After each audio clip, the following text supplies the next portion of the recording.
Hi മക്കളെ, ഇന്ന് വന്നിരിക്കുന്നത് കേരള പാഠാവലിയിലെ സാന്ദ്ര സൗഹൃദം എന്ന പാഠഭാഗത്ത് നിന്ന് ഈ ഫൈനൽ പരീക്ഷയ്ക്ക് ചോദിക്കാൻ സാധ്യതയുള്ള ഒരു ചോദ്യം നിങ്ങളെ പരിചയപ്പെടുത്താൻ വേണ്ടിയാണ്.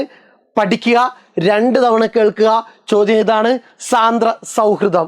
ചോദ്യം: സാന്ദ്ര സൗഹൃദം എന്ന പ്രയോഗം നൽകുന്ന അർത്ഥ സാധ്യതകൾ എന്തെല്ലാം? സാന്ദ്ര സൗഹൃദം എന്ന പ്രയോഗം നൽകുന്ന അർത്ഥ സാധ്യതകൾ എന്തെല്ലാം? ഉത്തരം: സൗഹൃദത്തിൻ്റെ ദൃഢതയെയും അത് ജീവിതത്തിന് നൽകുന്ന നിറവിനെയും കുറിക്കാൻ സാന്ദ്ര സൗഹൃദം എന്ന പ്രയോഗത്തിന് കഴിയുന്നു. കൃഷ്ണനും കുചേലനും തമ്മിലുള്ള സൗഹൃദത്തിൻ്റെ ദൃഢതയാണ് പാഠഭാഗത്തിൻ്റെ അന്തർധാര.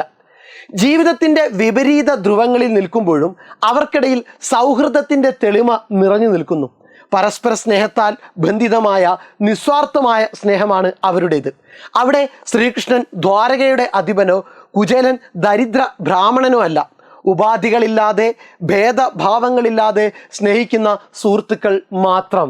ഒരു തവണ കൂടി കേൾക്കുക: സൗഹൃദത്തിൻ്റെ ദൃഢതയെയും അത് ജീവിതത്തിന് നൽകുന്ന നിറവിനെയും കുറിക്കാൻ സാന്ദ്ര സൗഹൃദം എന്ന പ്രയോഗത്തിന് കഴിയുന്നു. കൃഷ്ണനും കുചേലനും തമ്മിലുള്ള സൗഹൃദത്തിൻ്റെ ദൃഢതയാണ് പാഠഭാഗത്തിൻ്റെ അന്തർധാര. ജീവിതത്തിൻ്റെ വിപരീത ധ്രുവങ്ങളിൽ നിൽക്കുമ്പോഴും ഒരാൾ സമ്പന്നൻ, ഒരാൾ ദരിദ്രൻ, അവർക്കിടയിൽ സൗഹൃദത്തിൻ്റെ തെളിമ നിറഞ്ഞു നിൽക്കുന്നു. പരസ്പര സ്നേഹത്താൽ ബന്ധിതമായ നിസ്വാർത്ഥമായ സ്നേഹമാണ് അവരുടേത്. അവിടെ ശ്രീകൃഷ്ണൻ ദ്വാരകയുടെ അധിപനോ കുചേലൻ ദരിദ്ര ബ്രാഹ്മണനോ അല്ല. ഉപാധികളില്ലാതെ ഭേദഭാവങ്ങളില്ലാതെ സ്നേഹിക്കുന്ന സുഹൃത്തുക്കൾ മാത്രം. അതാണ് സാന്ദ്ര സൗഹൃദം എന്ന പ്രയോഗം നൽകുന്ന അർത്ഥ സാധ്യതകൾ. സെറ്റല്ലേ? പരീക്ഷയ്ക്ക് എഴുതിക്കൊള്ളണം. 2 തവണ കേൾക്കുക. Okay, thank you.